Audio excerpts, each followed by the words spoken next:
जय श्री कृष्णा दोस्तों, कैसे हो आप। आशा करता हूँ आप और आपके परिवार में सभी खुश होंगे, स्वस्थ होंगे। आज की वीडियो में मैं आपको एक ग्रामीण मंत्र देने जा रहा हूँ। ये मंत्र है चौराहिया मसान। जो चरस्ते का मसान होता है, 4 रास्तों का जो मसान होता है, उससे अपना कोई भी काम करवाना, उसको सिद्ध करना, सारे दिन की ये साधना है। तो उसकी मैं आपको आज पूरी जानकारी दूंगा। ये बहुत ही शक्तिशाली मसान है। इसका नाम चौराहिया मसान बोलते हैं और ये काम चुटकियों में ये काम करता है। मारण, मोहन, वशीकरण, स्तंभन, उच्चाटन, सभी कहीं भी आप इसको यूज़ कर सकते हो। लेकिन इसका पहले मैं आपको उसके बारे में बताना चाहता हूँ कि इसमें आपको सुरक्षा घेरा आपका मजबूत होना चाहिए।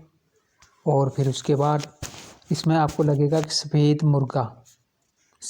मुर्गा, वाइट हैन मुर्गा, मुर्गी नहीं मुर्गा चाहिए। तो इसमें पहले मंत्र का जाप शुरू करने से पहले आपके अपने ऊपर 7 बार उतार कर इसका नियाज देना पड़ती है, उस मसान के चौरैया मसान को। फिर उसके बाद इसका जाप शुरू किया जाता है। तो इसका जो मंत्र है, मैं आपको मंत्र पढ़ के बताता हूँ, तो फिर उसके बाद विधि और प्रयोग मैं आपको बताऊँगा। मंत्र इसका इस प्रकार है। नीला घोड़ा सपज पलान, उठे चढ़े चौरहिया मसान, जे साडा ए कम ना करे ताम भैन दी सेज चढ़े। इतना सा मंत्र है।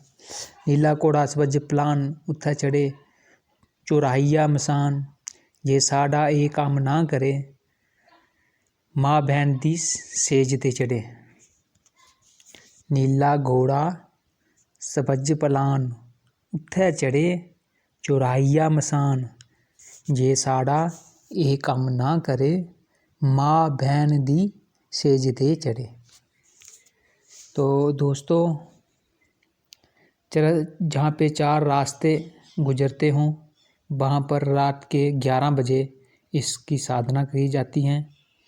और 7वें दिन ये नीले घोड़े पे बैठकर ये मसान आपके सामने प्रदक्षिणीकरण होता है। फिर उसके बाद आप इसको भोग में इसको मुर्गा दिया जाता है। और इसका जो परहेज इसमें आपको 7 दिन सात्विक भोजन करना होगा और ब्रह्मचारी व्रत का पालन करना होगा। तो इस तरह से इसकी ये साधना की जाती है। जो हमारे ग्रामीण का मंत्र है, जो हमारे ग्रामीण में लोग इसको सिद्ध करते हैं। चौरहिया मसान को चौरस्ता मसान भी बोलते हैं, इसको चौरहिया मसान बोलते हैं, कोई चरस्ता मसान बोलते हैं, कोई चराहा का भूत बोलते हैं। तो अब आपके एरिया में क्या बोलते हैं इसके बारे में तो हम नहीं बता सकते, लेकिन बहुत मज़ेदार और प्रदक्षिण करने की साधना है। जो नए साधक हैं वो इस साधना से दूर रहें, क्योंकि ये थोड़ी भयप्रद साधना है। तो जानकारी के लिए वीडियो देख सकते हैं, लेकिन वीडियो में मंत्र याद करके साधना में कूद ना जाएं, ये गलत बात है। तो जो पुराने साधक हैं उनके लिए ये बहुत अच्छी साधना है। वो इस साधना को करें, लाभ उठाएं। खासकर ये शत्रु नाश करने के लिए इसका प्रयोग किया जाता है। अगर आपका शत्रु सिर के ऊपर चढ़ गया है, बार बार समझाने के बाद भी वो आपके रास्ते में टांग अटकाता है, तो उस समय इसका प्रयोग किया जाता है। तो जब भी इसका प्रयोग किया जाता है तो पहले सफ़ेद मुर्गा इसमें दिया जाता है। सफ़ेद मुर्गा देकर सफ़ेद मुर्गा अपने पास रखा जाता है और फिर इसको बुलाया जाता है। तो इसको बुलाकर फिर जब आपका काम 24 घंटे के अंदर आपका काम करके वापस आता है, तो फिर उस टाइम इसको सफ़ेद मुर्गा दिया जाता है।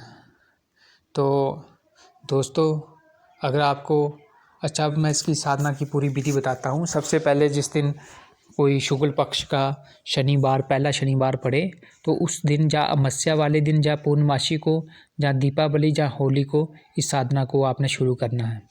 इसमें आपका जो आसन सफ़ेद रंग का रहेगा, कपड़े आपके सफ़ेद रंग के रहेंगे। तो दक्षिण की ओर मुँह करके सबसे पहले आपने आसन पर बैठकर अपना सुरक्षा घेरा लगाना है। सुरक्षा घेरा लगाने के बाद आपने फिर गणेश जी को प्रणाम करके कुल देवता, ग्राम देवता, स्थान देवता और नगर देवता और पितृ देवताओं को प्रणाम करके उनसे साधना में सफलता का आशीर्वाद प्राप्त करना है। फिर उसके बाद अपने गुरु का दिया हुआ जो भी मंत्र है उसकी एक माला का जाप करें। अगर आपके पास गुरु का दिया हुआ मंत्र नहीं है, तो मैंने अपने यूट्यूब पर एक वीडियो डाली है, वो गोरख शाबर गायत्री मंत्र की। उसको 31 बार पढ़कर आप फिर इस मंत्र का जाप करें। इसमें आपकी जो माला है वो रुद्राक्ष की माला ही रहेगी। तो रुद्राक्ष की माला से आपने एक माला का जाप करना है, सिर्फ एक माला। तो जिस दिन ये साधना शुरू की जाएगी उससे पहले एक दिन उस साधना शुरू करने से पहले सफ़ेद मुर्गा का आप नियाज इसके नाम की दें, फिर साधना में आप बैठ जाएं। तो इस तरह से लास्ट दिन भी सफ़ेद मुर्गा चाहिए और पहले दिन भी।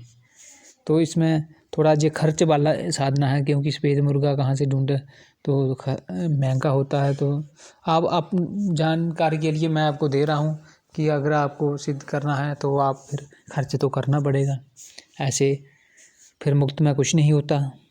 तो और भी बहुत साधने हैं जिसमें आपका पैसे खर्च नहीं होंगे। मैं समय समय पर वो भी आपको उनका भी ज्ञान देता रहूँगा। लेकिन किसी ने मुझसे ये बोला था कि चौराहे का भूत होता है उसकी साधना दो। तो चौराहे का भूत भी इसी को बोलते हैं, और चौरहिया मसान भी इसी को बोलते हैं, और चौरस्ते का मसान भी इसी को बोलते हैं। कि हर जगह पे नाम बदल दिए जाते हैं समय स्थिति के अनुसार, लेकिन शक्ति एक ही होती है। तो उस शक्ति के नाम अलग अलग होते हैं। जैसे कि एक व्यक्ति होता है, वो एक किसी का भाई है, वही किसी का पिता है, तो उसको पापा बोलते हैं उसका बेटा। तो वो किसी का बेटा है। तो इस तरह परिस्थितियां बदल जाती हैं, शक्ति एक ही होती है। इस तरह तो जब भी इसका आप प्रयोग करें, ढंग से करें। तो अगर आपको मेरी वीडियो अच्छी लगती हैं तो शेयर करें, कमेंट करें। और अगर और भी आपको कोई साधना चाहिए, अगर मेरे पास वो साधना होगी तो मैं ज़रूर उस पे वीडियो बनाऊंगा। तो आप कमेंट में बताया करें कि आपको कौन सी साधना चाहिए। हमारे पास ज़्यादा जो साधनाएं हैं, मंत्र हैं, टोने टोटके हैं, वो अपने पहाड़ी ग्रामीण जंगलों में जंगलों के जो होते हैं उन्हीं के बारे में आप हमसे बोलें। क्योंकि अब ज़्यादा हम और जैसे कि वैदिक ज़्यादा ऐसे मंत्रों का हमें ज्ञान नहीं है। हमें जब बस अपने ग्रामीण मंत्रों का ज्ञान है। आपको अगर कोई ग्रामीण मंत्र चाहिए तो अगर हमारे पास होगा, हम ये नहीं बोलते कि हमारे पास सारी विद्या है। सारी विद्या ऐसी जो बात बोलता है वो झूठा इंसान होता है, क्योंकि सारी विद्या किसी के कोई सीख नहीं सकता। वो एक रावण ही था जिसने सारी विद्या का ज्ञान प्राप्त किया था, रावण के सिवाय और कोई नहीं। क्योंकि इस दुनिया में बहुत प्रकार की विद्याएं होती हैं। तो इसलिए मैं